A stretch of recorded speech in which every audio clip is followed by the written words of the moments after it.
A quiet woman sat in the fourth row of a courtroom. No uniform, no name tag, just a visitor sticker. But when a cocky cop brushed too close, jabbing her with intent, everything shifted.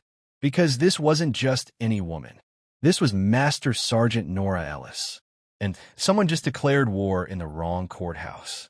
Norah Ellis wasn't there to make noise. She sat silently in a faded navy jacket, her eyes fixed ahead, her presence calm but calculated. Her brother Damien, falsely accused, sat trembling at the defense table. Each time he glanced back, she nodded gently, the only anchor he had left. When her name was called to the stand, Norah rose with quiet authority. The court didn't know who she was until she spoke. Master Sergeant, U.S. Marine Corps Force Recon, she said clearly. The room stiffened. Her testimony was factual, measured, airtight. She had alibis, logs, witnesses, and a presence that rattled the prosecution. But it wasn't her words that changed the course of that day. It was what happened next. As Norah stepped down, Officer Rowan, the arresting officer, accidentally jabbed her with an elbow. Sharp, calculated, malicious. The courtroom gasped. Norah didn't flinch. She didn't shout.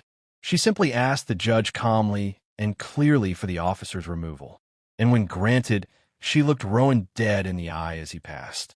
"This isn't over," he hissed. "Neither is the war," she replied. Outside the courtroom, Damon sat with eyes full of fear. He'd been offered a deal. Felony charges, permanent scars. Norah told him flatly, "You sign that and you disappear." Before he could reply, a man in a charcoal suit approached. Special Agent Milo Runn, Department of Civil Rights.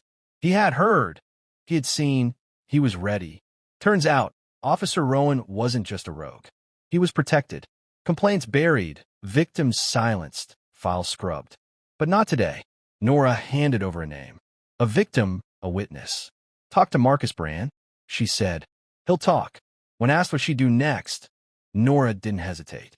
Draw fire. She knew this wasn't just about her brother. This was about every name that never made the headlines.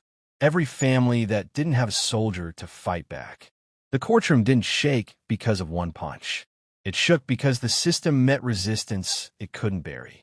Norah Ellis stood in that courtroom not to win, but to remind the city, some people don't flinch even under fire. If this story struck you deep like it now, share it with someone who needs to see true courage. Drop a comment below with just 2 words, respect.